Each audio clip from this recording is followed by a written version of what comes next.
جو اور بھی بہت اس ٹائم میں اس سال جو بڑا کارنامہ ہوا وہ آٹومیٹڈ اپروول رجیمز ہیں. ہم نے سی ڈی اے کے اندر، میں ان کو خاص طور پہ مبارک دیتا ہوں، سی ڈی اے کو، ایل ڈی اے کو، پنجاب نے اور کے پی نے یہ آٹومیشن کے اوپر بہت زبردست کام کیا. اس کا مطلب یہ کہ جو اتنی مہینے اور سال لگتے تھے اپروولز پہ، وہ اب ہفتوں کے اندر یہ آٹومیشن کی وجہ سے ہو جائیں گے. تو ان کو خاص طور پہ یہ 3 صوبوں نے بڑا زبردست کام کیا اس پہ.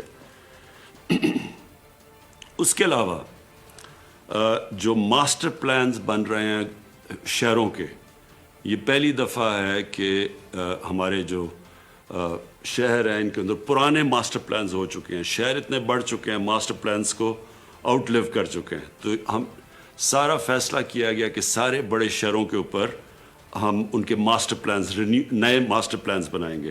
یہ اس لیے بھی ضروری ہے کہ شہر پھیلتے جا رہے ہیں اور فوڈ سیکیورٹی کا آگے پاکستان کو بہت بڑا پرابلم آ سکتا ہے، کیونکہ جو ہم نے جس پہ ایگریکلچر آؤٹ پٹ، جو ایگریکلچر کے لیے زمینیں ہیں وہ کم ہوتی جا رہی ہیں. تو اس لیے ماسٹر پلانز روکنے کے لیے شہروں کا پھیلنے کا یہ بھی بہت ضروری ہے. اور شہروں کے اندر بھی ان کو امیونٹیز پرووائڈ کرنے کا، سیوریج سسٹم اور پانی، یہ تب ہی ہوگا جب شہروں کی ماسٹر پلانز بنیں گے.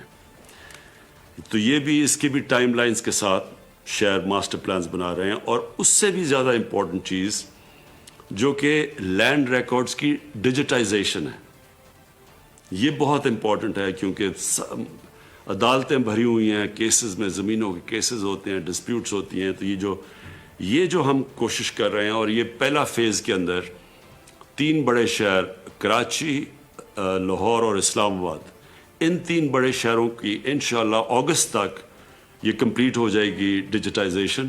تو یہ سارا ایشو ہی ختم ہو جائے گا، یہ جو زمینوں کا یہ جو پرابلمز آتے ہیں. اور سارے گورنمنٹ لینڈز کی، جتنے بھی گورنمنٹ کی زمینیں ہیں، ان کی ڈیجیٹائزیشن اس لیے ضروری ہے کیونکہ یہ ڈیڈ کیپٹل پڑا ہوا ہے. گورنمنٹ کی اداروں کو خسارے ہوئے ہیں، وہ قرضے لیے ہوئے ہیں، وہ سود دے رہے ہیں قرضوں پہ، لیکن انہی اداروں کے پاس اربوں روپے کی زمینیں پڑی ہوئی ہیں. لیکن صرف یہ پرابلم ہے کہ کیونکہ لینڈ ریکارڈز ان کے ٹھیک نہیں ہیں، تو وہ زمینوں کو بیچ کے وہ یعنی ان سے فائدہ نہیں اٹھا سکتے.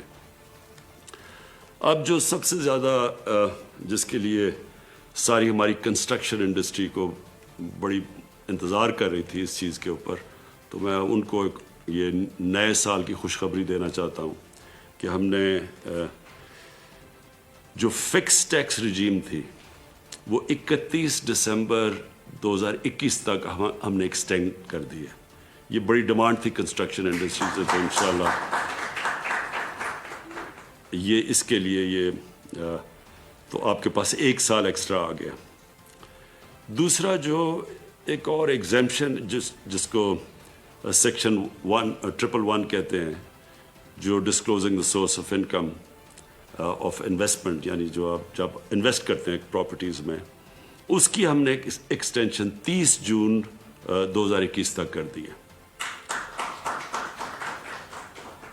پھر جو پروجیکٹس کی کمپلیشن ہونی تھی 30 سپٹمبر 2023، اس کو 1 سال مزید اور ایکسٹینڈ کر دیا.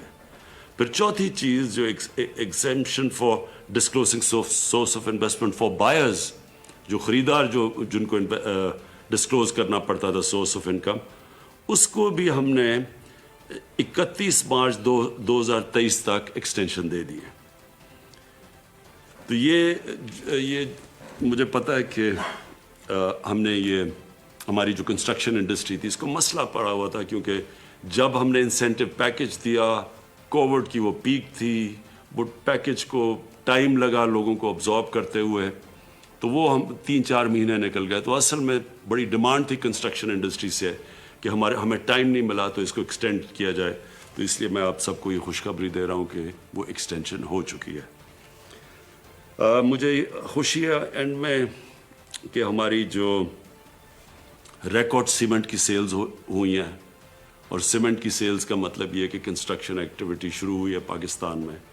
اور یہ کنسٹرکشن ایکٹیویٹی کا سب سے بڑا فائدہ یہ ہوا کہ ہم نے سب سے پہلے کنسٹرکشن کی